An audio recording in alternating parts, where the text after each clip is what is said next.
We're going to start off with the Fergie ToeSucking scandal, which involved a guy called Bryan, who was from Texas. Have a look at this. Britain's least favourite royal, the Duchess of York, is in hot water again.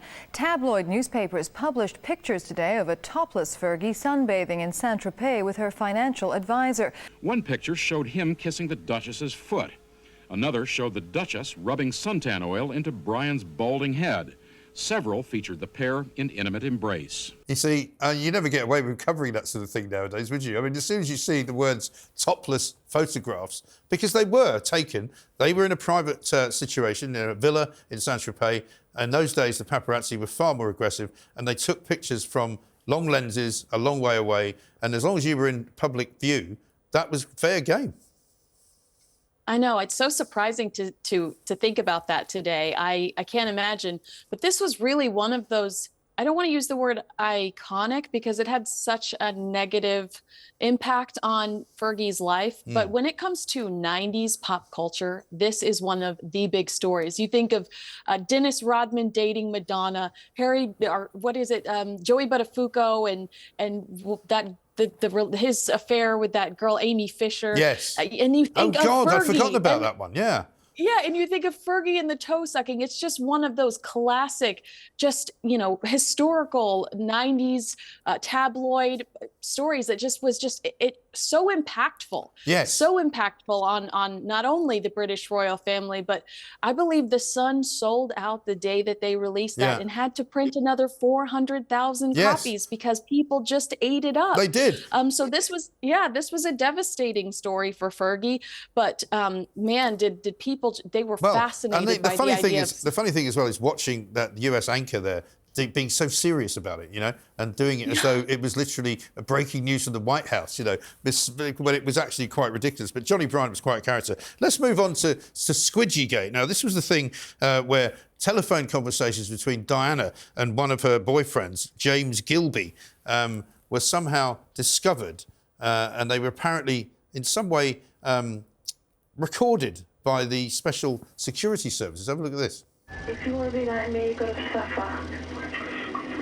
Yep, you have to. And then you get what you... Get what you want? No, get what you deserve. Hear the tapes for yourself. The Sun has been inviting its readers. More than 120,000 have done just that. I don't want to get pregnant. Darling, it's not going to happen. Amazing. Just amazing, right?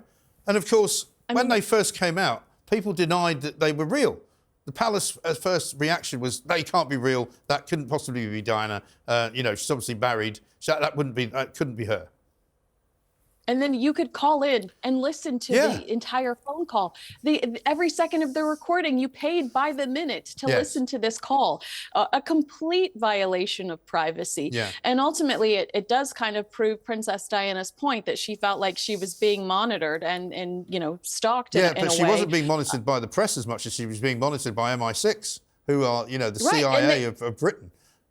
That's Ken Worf said that what we found out was the people that were involved kind of proved Diana's point that she was being attacked by the establishment. Right. And he said he didn't want to go any further than that. But yeah, you're absolutely right. And this was another incident where that just couldn't happen today. That's something that TikTok would pick up, but probably mainstream media would say, we don't want to touch this. Well, to show you what difference there is now with the Sun then and the Sun now, the Sun now actually had a headline this week that said, leave Kate alone. Stop asking questions about, what it is that she's doing with her pictures and her camera. But let's move on finally to the final one that we've got. And this is called Sweatgate. I don't think it was ever actually named that. But this is, of course, Prince Andrew in that famous interview with the one and only Newsnight's Emily Maitlis. I have a peculiar medical condition, which is that I don't sweat, or I didn't sweat at the time. And that was, yes, I didn't sweat at the time because I had suffered what I would describe as an overdose of adrenaline in the Falklands War. I didn't sweat at the time, carefully correcting himself there, just in case somebody, which of course they did, found pictures of him sweating. There's just no justification for this. This is the craziest thing I've ever seen in my life. And that is seriously something that he came up with and probably practiced in the mirror 20 times before that interview. Like that is something that he had mentally prepared to say, and it's absolutely crazy. And that's exactly what gives you the insight and why we're so fascinated by them, because you think, if that's what you actually think you can get away with saying, what else do you think you can get away with saying and doing? And of course, famously, after the interview was over, and I know this because Sam McAllister, the producer, and I are quite good friends, she told me, he said he thought it went really well. And she was like, he did, yeah. What? Sorry? And she literally ran out of the palace with the footage before she thought somebody would stop them leaving with it. Well, just to confirm your point, that is exactly what he told Queen Elizabeth II, that the interview went really well and he was excited about it. And he thought he'd squashed the whole situation and it was done and over with. Yeah. Well, that was a mistake, wasn't it? Absolutely incredible. But, you know, there are so many more that we could have looked at, but time is tight. Unfortunately, we can't look at any more. But, you know, I'm sure, Kinsey, you and I will be talking again next week about the latest twist and turn in the Kate picture saga, because it ain't going away anytime soon, is it? No, I look forward to it. Thank you so much. Good stuff. Kinsey Schofield, thank you very much indeed. That was our deep dive into the royal family and its previous scandals.